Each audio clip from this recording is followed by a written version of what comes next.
The movie opens up with Matilda Wormwood, an exceptionally intelligent 12-year-old girl who loves to read books and can solve complex algebraic equations without the help of a calculator. Unfortunately, her parents, Mr. and Mrs. Wormwood, do not appreciate her intellect, as they wanted a son instead of a daughter. Both of them act rudely to Matilda, belittling her hobbies and reprimanding her for even the slightest of reasons. Despite her lack of formal education, Matilda continues growing her intelligence, with the help of books that she receives from her neighbor and close friend, Mrs. Phelps. In her free time, Matilda goes to Mrs. Phelps and spends time talking to her and telling her different stories. One day, two teachers from a nearby school visit the Wormwood residence to inspect if the children are being educated properly. Although Matilda's parents lie and claim that their daughter is being homeschooled, the observant Miss Honey senses something amiss and decides to talk to Matilda in person.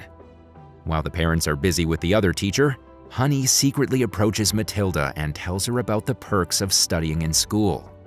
To lure her, she also offers to teach Matilda literature if she agrees to attend school. Though hesitant due to her parents' disapproval, Matilda eventually accepts the proposal and walks back to her room. After the teacher leaves, Mr. Wormwood confronts Matilda for interacting with Miss Honey and not following his plan. He then punishes her by enrolling her at Cruncham Hall, an infamous school led by the dreadful headmistress, Agatha Trunchbull. Listening to this, Matilda comes up with a strategy to exact revenge on her father for his mistreatment. When her parents are enjoying watching TV programs, she secretly enters their room and pours the permanent hair color into her father's hair oil bottle. Later, when Mr. Wormwood applies the oil, he's shocked to see his hair changing color. He then immediately rushes to Matilda's room and returns after finding her deep in sleep. But in reality, Matilda can be seen smiling as her father closes the door.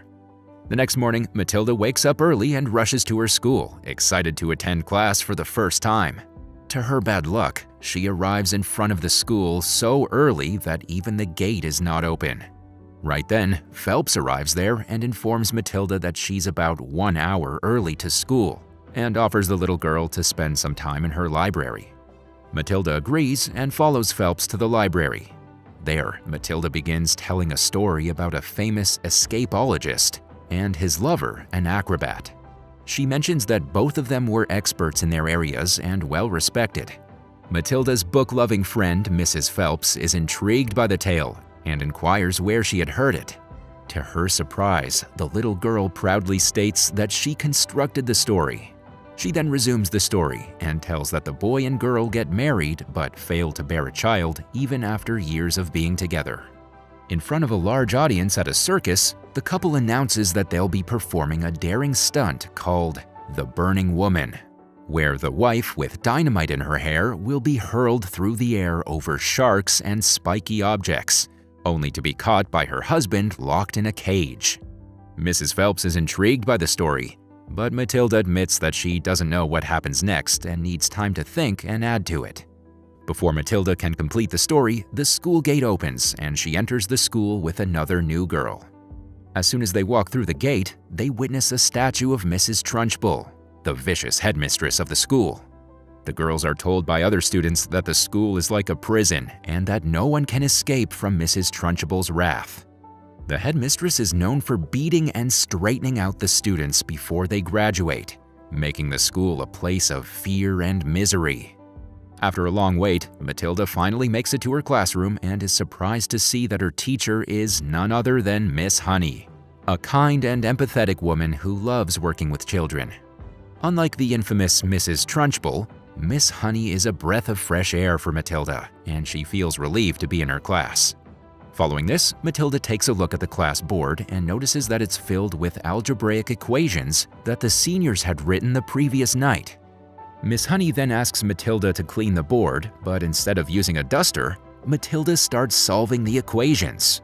To Miss Honey's surprise, Matilda is able to solve all the equations correctly, leaving her in complete awe. Miss Honey becomes curious about Matilda's talents, and after the class is over, she decides to speak to the headmistress about the little girl's incredible IQ at an early age. In the next scene, when Mrs. Honey enters the headmistress's office, we're shown the first glimpse of Mrs. Trunchbull, a giant woman who wears an army uniform even at school. Her room is filled with trophies that showcase her talent as a hammer thrower. Miss Honey nervously approaches Mrs. Trunchbull and tells her about Matilda, but as expected, Mrs. Trunchbull is not interested.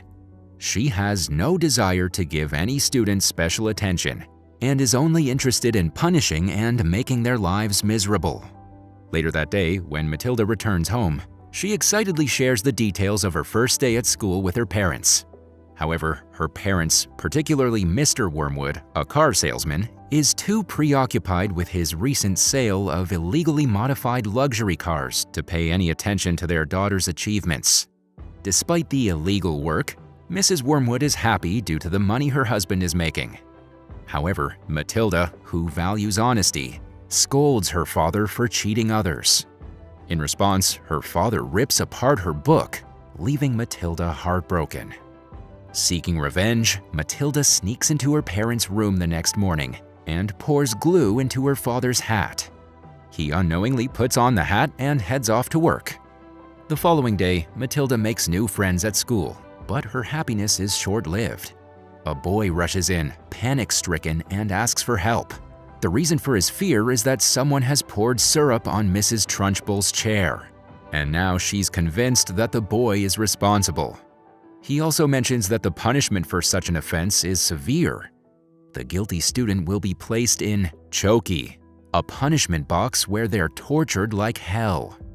Despite the fear that grips the students, Matilda remains calm and quickly comes up with a plan. She instructs the boy to lie down and then asks everyone to cover him with their coats. As they do so, he becomes completely hidden from view. Later, when Mrs. Trunchbull arrives on the scene, she's determined to find the culprit and demands to know who's responsible. In reply, Matilda points to the pile of coats and claims that the boy had collapsed from exhaustion about 30 minutes ago. Mrs. Trunchbull is furious that she cannot punish the boy now, and decides to take her anger out on an innocent girl with ponytails. She seizes the girl by her hair and swings her around like a hammer ball, launching her outside the school premises. The other students watch in horror as this unfolds.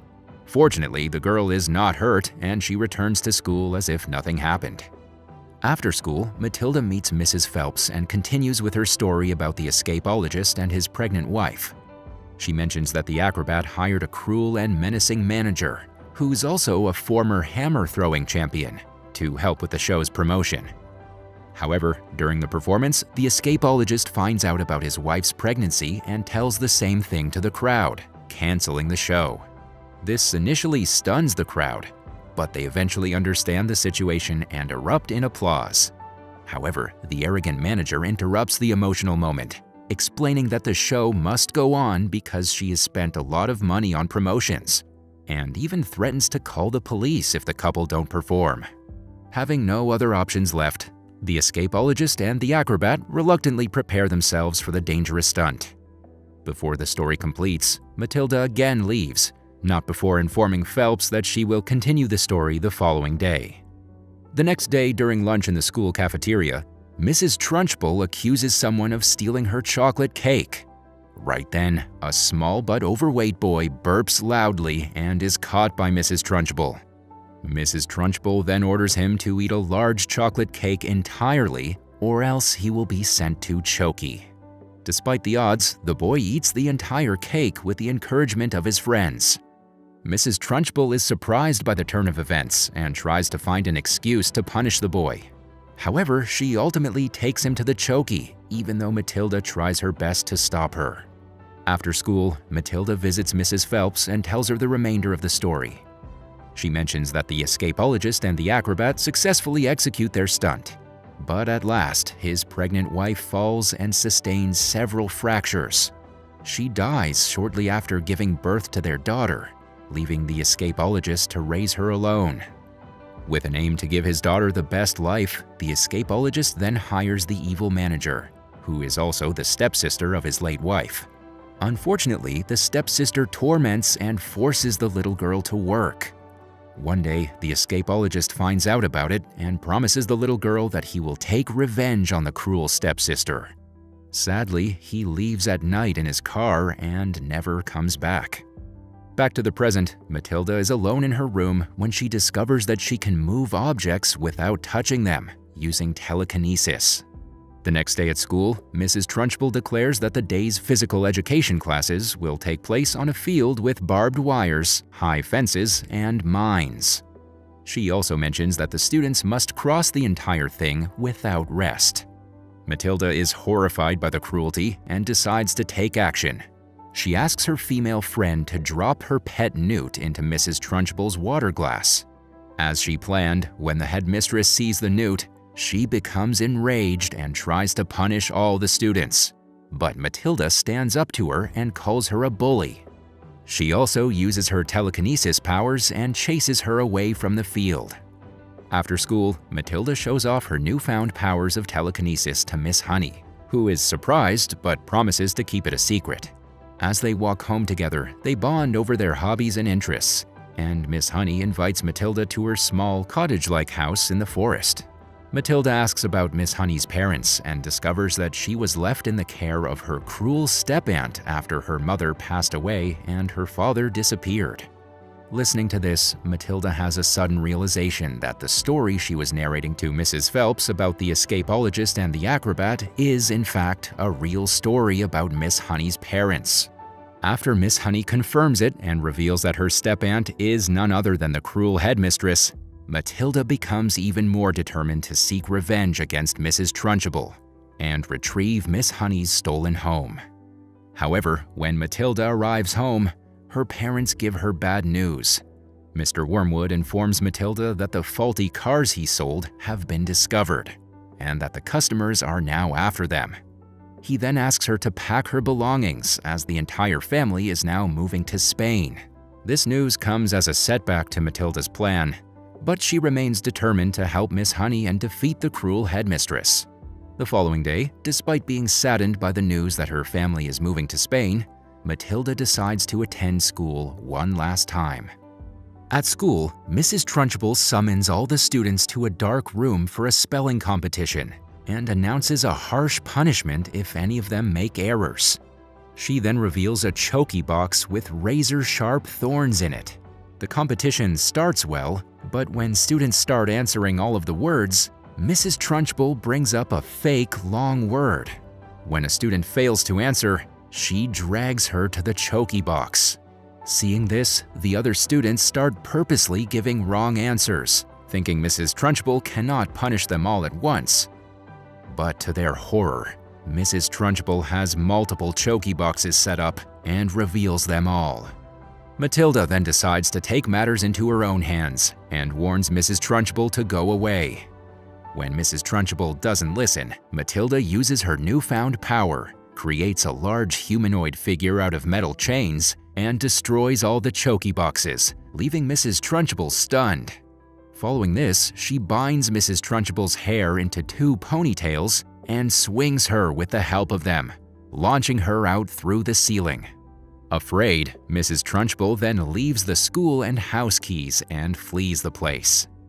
After saving her fellow students from the wrath of Mrs. Trunchbull, Matilda receives their gratitude but has to bid them farewell as her parents come to take her away to Spain. Mr. Wormwood also yells at Matilda and tells her that they're getting late for their flight. However, in the meantime, Miss Honey intervenes and requests Mr. Wormwood to let her take care of Matilda. Surprisingly, after some initial hesitation, he agrees to it. Matilda then says a proper goodbye to her parents and even removes the glued hat from her father's head. Later, Matilda and Miss Honey reach their new home, in which the latter's parents, the escapologist and the acrobat, once lived. The movie ends on a happy note, with them both starting a new life together, leaving behind their unhappy past.